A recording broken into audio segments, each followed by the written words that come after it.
તમારી માં કંકુના પગલે આવે અને ચોકીવાળી માતા એમ કે ભાઈ ચો જાય છે તું કોણ છું, તારે તમારી માં દુઃખ લાગે કે આજ મારી વસ્તીનું ઘર અને આ માતા પારકી મને રોકે.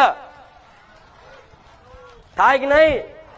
મારી વાત બહુ ઊંડાણની સમજે પડે છે ને? તો આવી બધી ગલતીઓ કરીને એટલે તમારી માં પાછી પડે છે. પણ આ બધું ના કરાય, ગોડાઓ ના કરાય, બધી વિધિઓ ના કરાય. વિધિઓ શું હોય છે તમને ખબર છે? ભુવા ચાયા મંત્ર મારા એ ખબર છે તમને? કઈક કઈક જગ્યાએ જોયું તો શું કહું ના હોય એવા વની વનીની વિધિઓ કરી છે, વની વનીની. મારે જાહેરમાં કેવું નહીં, નકર બધા ભુવાની બધી દુકાનો સટલ પડી જશે. પણ જે છે સત્ય કહીશ. તમારી ઘરની ચોકી કરવા માટે તમારી પેઢીની માતાને બેહાડો ને.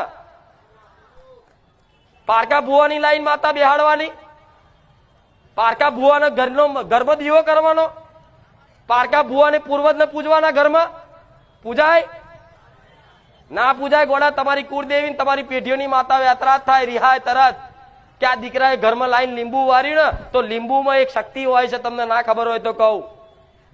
લીંબુમાં છે ને એ શક્તિ એવી હોય કે લીંબુ આમ કરીને વારે ને એટલે ગમે તેવી દેવી શક્તિનું નામ દે ને એટલે શક્તિ અંદર લીંબુમાં આવે એવું પેલા હોભરતા.